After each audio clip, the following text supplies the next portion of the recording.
Hello student, in my previous video we have discussed about electric potential, right? Electric potential at a point due to what? Due to an electric dipole, right? Electric potential at a point due to an electric dipole, we have discussed it.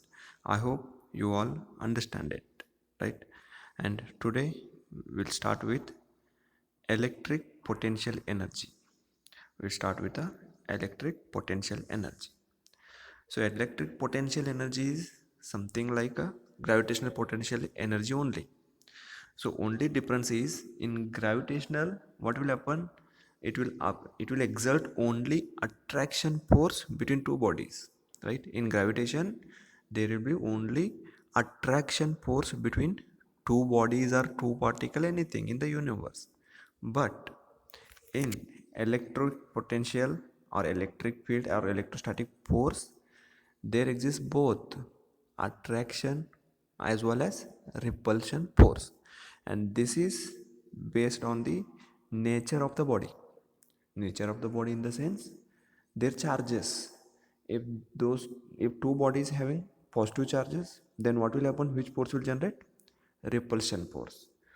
If two bodies have different charges, means one is positive charge, one is negative charge, then there exists a attraction force between them. But in gravitational only attraction, there will not be any repulsion force. So this much only the difference between your gravitational force and electrostatic force. So today we'll discuss the electric potential energy. So what is the difference between electric potential and electric potential energy? We have to see. There is not much difference between them. A small difference, that is, you know that electric potential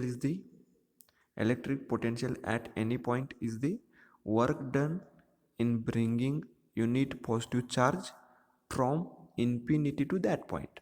That is electric potential. But electric potential energy is the energy needed to bring that charge.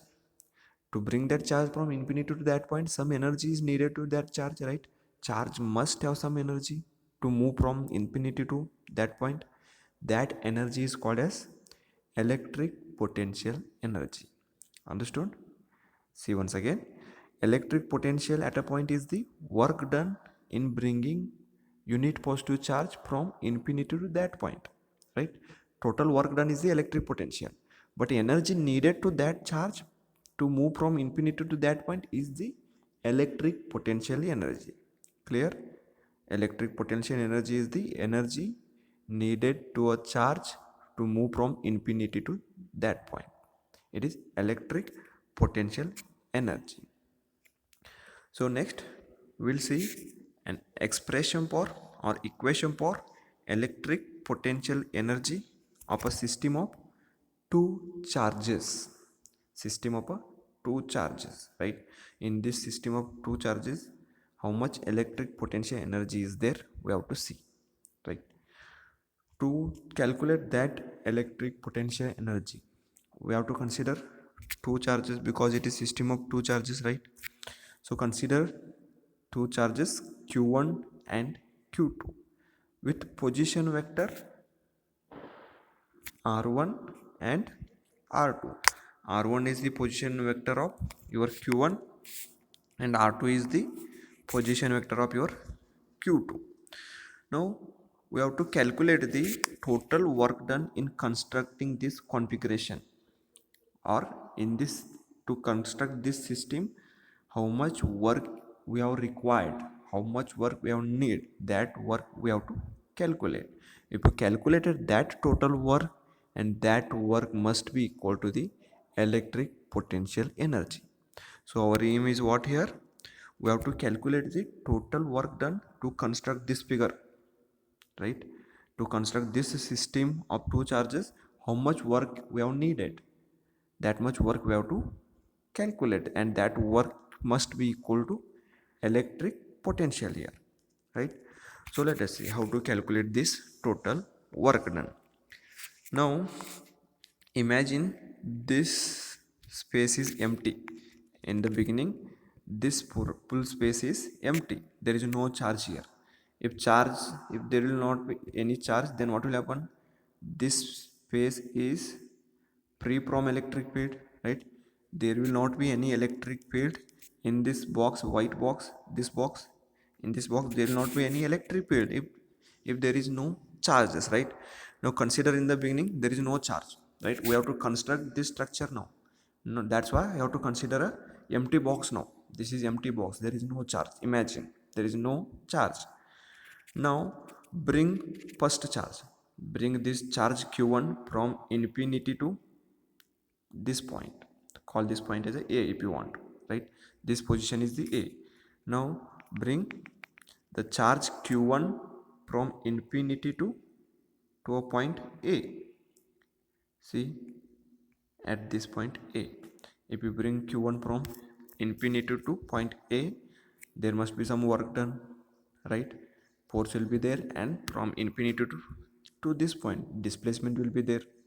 Then work done must be there, means can you tell me there is electric potential or not? There is any electric potential? No. Why? Although there is work done, but there is no electric potential. Why means your work must be done against the electric field.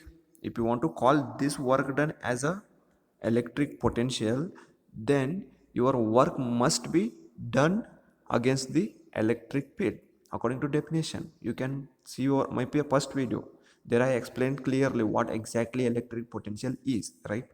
So if you want to call this work done from infinity to this point as an electric potential, then there must be electric field here in the beginning, and this charge should be come from this point to this point against the electric field. Then only that work done is called as a electric potential. So in the beginning, what I explained, this box is empty.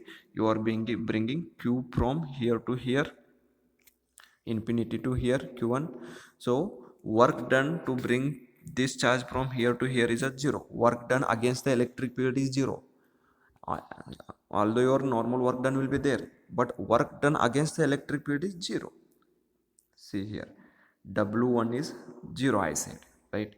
Why W1 is 0? Because initially there was no electric field. While you are bringing this Q1 from here to here, there was no electric field. That's why W1, work done in bringing charge Q1 from infinity to this point, is 0. Clear? Right? So W work done is 0 in this case. Call W1 is a 0. Here I mentioned W1 is 0. Now in same way, what you have to do? Q1 you have brought. Now to complete this figure, Q2 also you have to bring from some infinity to here, right? Q2 also you have to bring, right? Now bring Q2 from infinity to this point. Call this point as a B if you want, right? Bring Q2 from infinity to point B. If you are bringing Q2 from infinity to B, what will happen? Already Q1 is there in this box. Q1 is there in this box means this box have some electric field now, right? Already you brought Q1. Before Q2 you brought Q1 from here to here, right? Means what? Electric field is there in this box now already, right? Now you are bringing Q2 from infinity to here, right? Means your work is doing here against the electric field already is there in this box, right? Means here you are bringing Q2 against the electric field, and there must be a potential here, right? There must be a potential, and that potential is equal to total work done from here to here. Total work done from here to here, right? Now at point B there is some potential due to this charge, right? Imagine Q1 is a positive charge or point charge, right? Due to this point charge, some electric potential will be there at point B. In my second video we have discussed about derivation of electric potential due to a point charge, right? Consider Q1 as a point charge, and at point B electric potential must be there. right? And call that potential as VB. Here VB is the potential at point B due to charge Q1. See here. Now, according to your definition of electric potential, according to definition of electric potential, V is equal to W divided by Q. According to definition, right? V is equal to W divided by Q. In my past video, you can see this equation, right?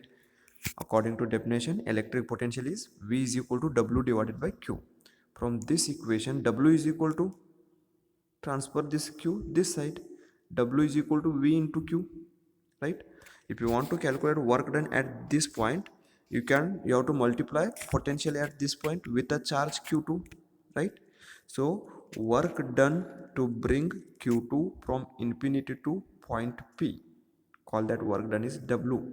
W is the work done to bring Q2 from infinity to at point B. W2 is equal to VB into Q2, right? According to definition, right? You have seen V is equal to W divided by Q, right? V is equal to W divided by Q, you have seen. So according to this equation, W is equal to V into Q. Same equation I have used here, right?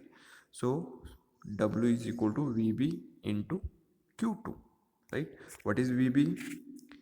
VB is the potential at point B due to charge Q1. So how to calculate that potential? The distance is, say, R12, means R1 is here, R2 will be here.